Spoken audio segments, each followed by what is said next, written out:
ఓం శ్రీ మాత్రే నమః. ఛానల్లోకి స్వాగతం అండి. జనవరి 11 అమావాస్యలోపు వృశ్చిక రాశి వారికి ఒక ప్రమాదం పొంచి ఉంది. నా మాట విని ఇలా తప్పించుకోండి. అయితే వృశ్చిక రాశి వారికి పొంచి ఉన్న ఈ గండం ఏంటి? ఈ గండం నుంచి ఎలా తప్పించుకోవాలి? ఈ గండం నివారణకు వృశ్చిక రాశి వారు చేసుకోవలసిన దేవతారాధనతో పాటుగా పాటించవలసిన పరిహారాల గురించి ఈ వీడియోలో మనం వివరంగా తెలుసుకుందాం. కానీ అంతకంటే ముందుగా మీరు కనుక మన ఛానల్ ఇప్పటి వరకు సబ్స్క్రైబ్ చేసుకోకపోతే సబ్స్క్రైబ్ చేసుకుని పక్కనే వచ్చిన బెల్ ఐకాన్ నొక్కి ఆల్ సెలెక్ట్ చేసుకుంటే మేము ఇలాంటి వీడియోస్ అప్లోడ్ చేయగానే ముందుగా మీకు నోటిఫికేషన్ వస్తుంది. ఇక వివరాల్లోకి వెళ్ళిపోతే వృశ్చిక రాశి వారికి జీవితంలో అనేక మార్పులు రానున్నాయి. ఒక గండం వీరిని వెంటాడబోతోంది. ఆ గండం నుంచి తప్పించుకోవడానికి ఈ రాశివారు చాలా జాగ్రత్తగా ఉండాలి. అలాగే కొన్ని దేవతారాధనలు పరిహారాలను పాటించడం ద్వారా ఈ గండం నుంచి బయటపడవచ్చు. అయితే ప్రస్తుతం ఈ రాశి వారికి గ్రహఫలం ఎలా ఉంది అనే విషయాన్ని చూసినట్లయితే వృశ్చిక రాశి వారికి ఈ సమయం అయితే చాలా బాగుంటుంది. వృత్తిపరంగా వ్యాపారపరంగా వీరికి మంచి గుర్తింపు లభిస్తుంది. విద్యార్థులకు మంచి ఫలితాలు లభిస్తాయి. అన్ని రంగాల వారికి అన్ని రకాలుగా కలిసి వచ్చే కాలంగానే చెప్పుకోవచ్చు. ఈ రాశి వారు చేయాలనుకుని ప్రారంభించిన పనిని ఎన్ని అడ్డంకులు వచ్చినా పూర్తి చేయడానికి ప్రయత్నిస్తారు. ఈ రాశి వారికి చాలా మంచి సమయం నడుస్తోందని చెప్పవచ్చు. అయితే ఆర్థికంగా కొన్ని ఇబ్బందులు ఎదుర్కోవలసి వస్తుంది. అవసరానికి చేతికి డబ్బు అందడం అనేది కొంచెం ఆలస్యం అవుతుంది. దీని కారణంగా ఈ రాశి వారు కొంచెం ఇబ్బంది పడతారు. అలాగే అప్పులు చేయవలసిన అవసరం కూడా వస్తుంది. కాబట్టి డబ్బు విషయంలో, అప్పు తీసుకునే విషయంలో ఈ రాశి వారు జాగ్రత్తగా ఉండాలి. ముఖ్యంగా ఈ రాశి వాళ్ళు ఏ వృత్తిలో ఉన్నా కొన్ని మార్పులు లేదా స్థాన మార్పిడి చూడబోతున్నారు. మీ పై అధికారులకు, మీ సహ ఉద్యోగులకు మీరు చేసే పనుల పట్ల కొన్నిసార్లు సంజాయిషి ఇవ్వవలసిన అవసరం కూడా వస్తుంది. వారితో తక్కువ మాట్లాడడం మంచిది. అలాగే వారితో వాదించడం అనేది కూడా చేయకూడదు. ఎందుకంటే మీరు కనుక వారితోటి ఎక్కువగా వాదించడం లేదా నేనేం చేశాను, నేను చేసిన దాంట్లో తప్పేముంది అంటూ ప్రశ్నించడం లేదా వాదించడం ద్వారా మీ మధ్య భేదాభిప్రాయాలు ఏర్పడే అవకాశం కూడా ఉంది. ఎవరైనా సరే మనల్ని తక్కువ చేసి మాట్లాడితే మనకి కోపం వస్తుంది. కానీ కోపం వచ్చినా సరే కొన్ని విషయాల్లో ఆలోచించి వాదన వేయకుండా ఉండడం మంచిది. ఇలాంటి వాదనలు వేయటం వల్ల అనేక సమస్యలకు దారితీయవచ్చు. కొంచెం టైం బాలేదు కాబట్టి ఈ రాశివారు కొంచెం సామరస్యంగా వ్యవహరించడం మంచిది. ఈ రాశివారు అనవసరంగా భయాందోళనకి గురవుతారు. ఏదైనా పనిని ప్రారంభించాలంటే ఎటువంటి సమస్యలు వస్తాయి, ఏదైనా కాంట్రాక్ట్ సైన్ చేయాలంటే ఏమవుతుంది, ఇలాంటి ఎన్నో అనవసరమైన విషయాలను గురించి భయాందోళనకి గురవుతారు. ఆరోగ్యపరంగా ఈ రాశివారికి ఎటువంటి ప్రమాదం లేదు. చిన్న చిన్న అనారోగ్య సమస్యలు ఉన్నప్పటికీ కూడా వాటి నుంచి సులభంగా బయటపడతారు. సంతానం విషయంలో లాభం పొందుతారు. తల్లిదండ్రుల విషయంలో తగిన జాగ్రత్తలు తీసుకోండి. ప్రస్తుతమైతే ఈ రాశి వారికి బాగానే ఉంది, కానీ రాబోయే రోజుల్లో కొన్ని ఇబ్బందులు ఎదుర్కోవలసి వస్తుంది. కాబట్టి కొన్ని జాగ్రత్తలు వహించాలి. ఈ రాశివారు ఎదుటివారితో మాట్లాడేటప్పుడు అర్థవంతంగా మాట్లాడాలి. లేకుంటే అనవసరమైన వాగ్వాదాలు ఏర్పడే అవకాశం కూడా ఉంటుంది. ముఖ్యంగా వృశ్చిక రాశివారు ఈ సమయంలో చాలా జాగ్రత్తగా ఉండాలి. ఈ సమయంలో మీ యొక్క జీవితంలో ఒక గండం మిమ్మల్ని చాలా వరకు కూడా వెంటాడుతూ ఉంటుంది. అయితే ఈ రాశి వారికి ఆదాయం ఊహించినటువంటి రీతిలో లాభాలలో ఉంటుంది. కాబట్టి మీ లైఫ్లో ఫైనాన్షియల్గా సెటిల్ అవ్వడానికి ఇది ఒక టర్నింగ్ పాయింట్. వ్యాపారంలో ఆదాయం ప్రవాహంగా ఊహించినటువంటి లాభాలతో ఉండబోతోంది. కాబట్టి చేసే వ్యాపారం పట్ల, పెట్టే పెట్టుబడి వంటి వాటి పట్ల జాగ్రత్త వహించాలి. ఆదాయం అనేది ఊహించినటువంటి లాభాలతో ఎటువంటి ఇబ్బంది లేకుండా ఉంటుంది.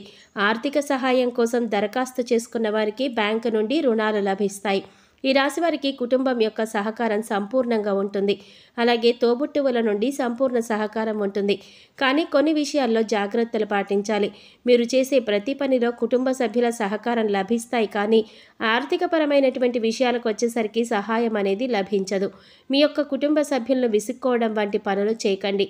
అలాగే మీ జీవిత భాగస్వామికి ఎటువంటి సలహాలు ఇవ్వకండి. ఎందుకంటే వారు మీ మాటలను తప్పుగా అర్థం చేసుకునేటటువంటి పరిస్థితులు ఏర్పడే అవకాశం కూడా ఉంది. కాబట్టి ఎవరికి మీరు సలహాలు చెప్పకండి. ఎందుకైనా మంచిది కొంచెం జాగ్రత్తగా ఉండండి. ఆరోగ్యపరంగా చూసుకున్నట్లయితే యావరేజ్గా ఉంటుంది. గొంతు, ముక్కుకి సంబంధించిన సమస్యలు ఎక్కువగా ఉంటాయి.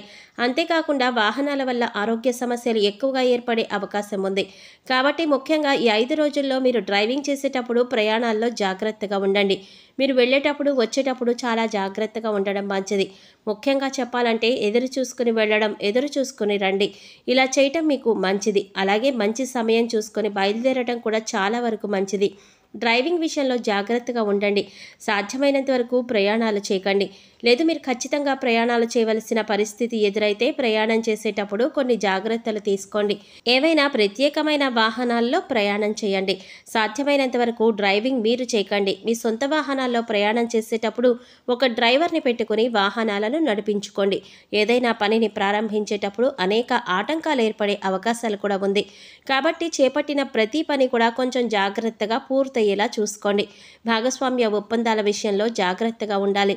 ఎందుకంటే మీరు చేసేటటువంటి అగ్రిమెంట్స్ ఏవైతే ఉంటాయో అగ్రిమెంట్స్ అనేవి మిమ్మల్ని చాలా వరకు కూడా నష్టపరిచే విధంగా ఉండబోతున్నాయి.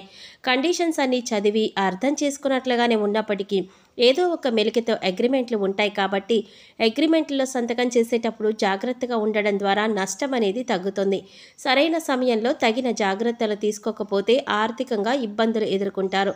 కాబట్టి జాగ్రత్తగా ఉంటే మీకు ఎలాంటి ఇబ్బంది ఉండదు. ఈ రాశి వారికి అగ్రిమెంట్ల విషయంలో కానీ ప్రయాణం విషయంలో కానీ తగు జాగ్రత్తలు తీసుకోవాలి.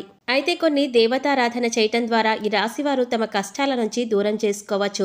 వీరికి ఆర్థిక పరిస్థితులు మెరుగుపడాలంటే ఈ రాశివారు లక్ష్మీదేవి అనుగ్రహం కోసం రోజు లక్ష్మీ అష్టోత్తర శతనామావళి పఠించాలి.